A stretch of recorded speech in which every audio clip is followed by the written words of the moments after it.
que funcionava na zona sul do Rio, foi assaltado na saída do trabalho. Isso aconteceu em 2017. Há 12 dias, esse homem foi preso. Ele está sendo acusado de ter praticado um assalto exatamente no mesmo dia e horário em que foi roubado. Mas estranho. Agora a família tenta provar que André é inocente. Marcos Marinho, me conta tudo ao vivo. Conto sim, Hernani. O André Felipe Ribeiro é copeiro e ele trabalhava num hotel no Flamengo, na zona sul do Rio, um hotel que inclusive não existe mais, um hotel que faliu há cerca de 2 anos. E o que aconteceu? Ele foi assaltado, ele conta que foi assaltado e que voltou para o hotel porque ficou sem dinheiro para pagar a passagem, para retornar para casa. E aí conseguiu então autorização do gerente para dormir no hotel, no dia seguinte trabalhou, só que aí ele não registrou o caso na delegacia.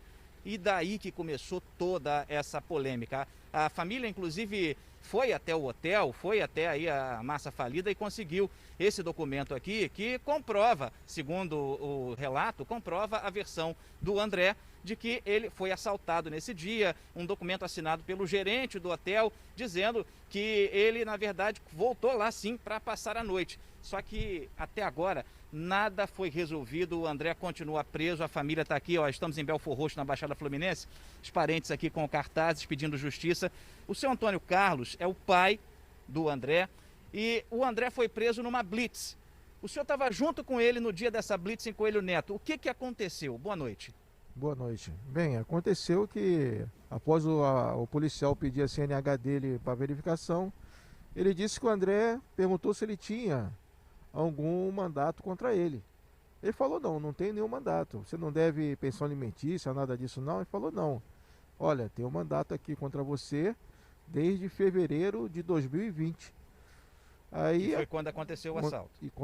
Não. Depois do assalto. O assalto foi em 2017. 2017 foi o assalto. Esse mandato foi expedido em fevereiro de 2020 certo. Contra ele. Sendo que ele falou assim, olha, o celular é falho, vamos para 40DP e lá a gente vai averiguar tudo isso. Chegando na 40DP, o escrivão lá, ele realmente confirmou que Felipe estava sendo procurado desde 2020, fevereiro de 2020, pelo artigo 157 majorado. Uhum. E ficou detido desde então na 27DP. E de lá foi transferido para uma penitenciária. E de lá foi transferido para Benfica, e de Benfica ele ontem no caso, segunda-feira, ele foi transferido para a penitenciária de São Gonçalo, que é o Tiago Teles. Agora, uma coisa que chama a atenção aqui é o seguinte, Hernani, o André, segundo a família, assim que foi assaltado, ele não fez o registro de ocorrência. E o que diz o Tribunal de Justiça do Rio de Janeiro? Segundo o Tribunal de Justiça, ladrões de carro deixaram cair a carteira de identidade do André. E aí, por conta disso, ele passou a ser considerado suspeito, porque como ele não registrou nenhuma ocorrência e o documento dele apareceu num local de crime, ele passou a ser considerado suspeito. E para completar a situação, uma mulher que foi vítima dos ladrões fez o reconhecimento do André. Segundo a família, confundiu ele ao ver o documento, ao ver a foto do documento. E aí, por conta de tudo isso, ele passou a ser considerado suspeito. Por que o seu filho não fez o registro de ocorrência? Olha, é uma coisa que realmente muitos brasileiros não fazem, né? Nessa época, quando ele foi lá, ele foi até na delegacia do Catete, junto com um amigo que tinha sido assaltado para poder registrar. Só que o delegado disse que era online, que tinha que ser feito via online. Internet. E ele, despreocupado, pensando que estava tudo tranquilo, voltou ao trabalho. Voltou para o trabalho normal, só que a segunda via do bilhete único foi feita pela empresa. Lá consta que ele tinha sido roubado. Consta como roubo. A segunda via do bilhete único, o documento, né, do Rio Card, consta ali roubo, mas que para a justiça e para a polícia isso não vale. O que valeria seria se ele realmente tivesse ido até a delegacia, feito o registro, e daí veio toda essa confusão. Bom, já estamos indo para 13 dias que o seu filho está preso. Nesse período, o senhor conseguiu contato com ele? O que está acontecendo? Olha, não conseguimos contato ainda com ele, só com o advogado que está presente aqui tem contato com ele. Só que nós pedimos que o Ministério Público ele possa olhar esse processo para poder agilizar porque sabemos que temos prova não só escrita, mas também provas de pessoas que estavam com ele, que viram ele, que sabem de tudo isso. Ok, obrigado, senhor Antônio Carlos. Bom, Hernani, está aqui a família dele querendo uma resposta para esse caso. A justiça manteve a prisão desse copeiro durante a audiência de custódia. O advogado dele tenta um habeas corpus. Ele tem um filhinho de 6 anos que ainda não sabe que o pai está preso, Hernani. Exato. Pelo que a gente nota, o que mais complicou essa situação foi uma vítima ter reconhecido, né, Marcos Marinho? Uma vítima reconheceu Exato. ele. Provavelmente, pelo que a família está dizendo, essa moça se enganou. Então, é necessário saber, no primeiro momento, quais foram as circunstâncias desse reconhecimento. Colocaram de que forma os suspeitos ali, porque tem um procedimento a ser feito corretamente. Se o procedimento não foi feito dentro dos padrões exigidos pela lei, é inválido. O reconhecimento é inválido. Então, o advogado desse rapaz tem que ver primeiro isso. O reconhecimento seguiu as normas, os critérios para uma condenação? Esse é um ponto, né? Porque aí eles vão ter certeza se foi algo correto ou não. E o segundo, ele tem que provar de uma forma mais categórica que realmente foi roubado naquele dia. E ele tem documentos da empresa. De repente, testemunhas podem colaborar, os ex-colegas de trabalho. Por falar nisso, um colega de trabalho que foi assaltado junto com o André, ele vai contar o que aconteceu naquela noite agora para você. Batemos nosso ponto meia-noite, fomos pro vestiário, trocamos de roupa, tomamos um banho. Enfim, saímos pro ponto de ver umas 00:40, 00:30 por aí.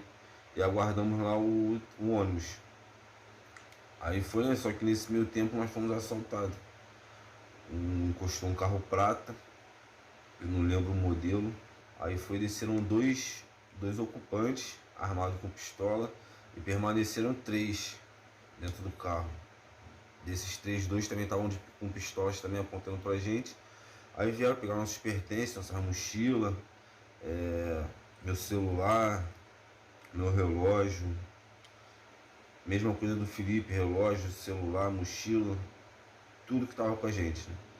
Aí voltamos para o hotel.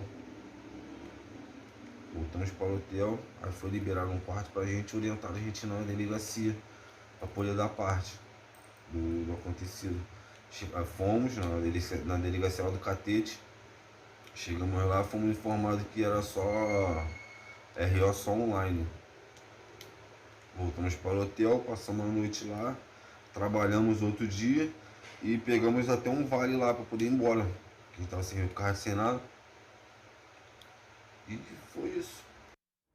O hotel fechou, mas essas pessoas que trabalhavam lá precisam aparecer para que a verdade possa vigorar neste caso. Agora, esse rapaz, ele pode ter com ele um ponto decisivo nessa história.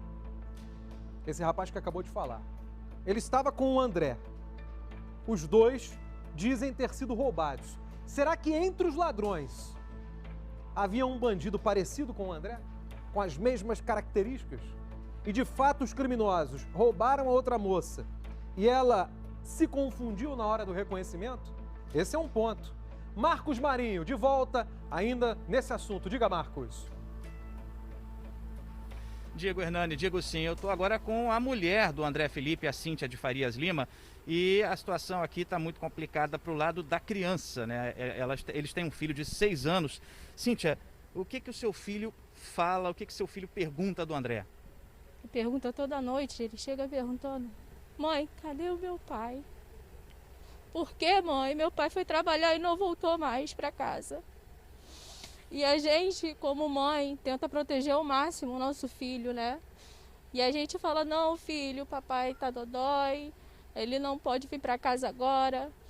E aí ele vem com mais perguntas e chora toda noite pedindo pelo aquele pai. E a gente não sabe mais o que explicar. O fato dessa vítima ter reconhecido o André, Sim. O que você acha que pode ter acontecido ali? Para ela ter apontado a carteira de identidade, apontando o André como suspeito? Então, são vários fatos, né? A pessoa encontra a carteira, às vezes está no desespero, fala que é uma pessoa e não é, por isso que eu peço que quando você for reconhecer uma vítima, você tem que ter certeza que é essa vítima, que é essa pessoa que você está acusando. Porque muitos estão pagando por uma coisa que não fez. Meu esposo, ele é trabalhador, ele foi vítima desse ladrão também.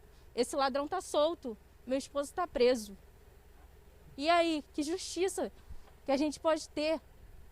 A gente tem que pedir para as pessoas que foram ver essas pessoas que estão dizendo que você está acusando, falar realmente foi esse que me roubou. Ok, Cíntia, obrigado pela sua participação aqui no Cidade Alerta Rio. Esse é o drama dessa família, Hernani, e lembrando que a própria Secretaria da Polícia Civil diz que já orienta os delegados a não basearem as investigações apenas no reconhecimento por foto. Hernani.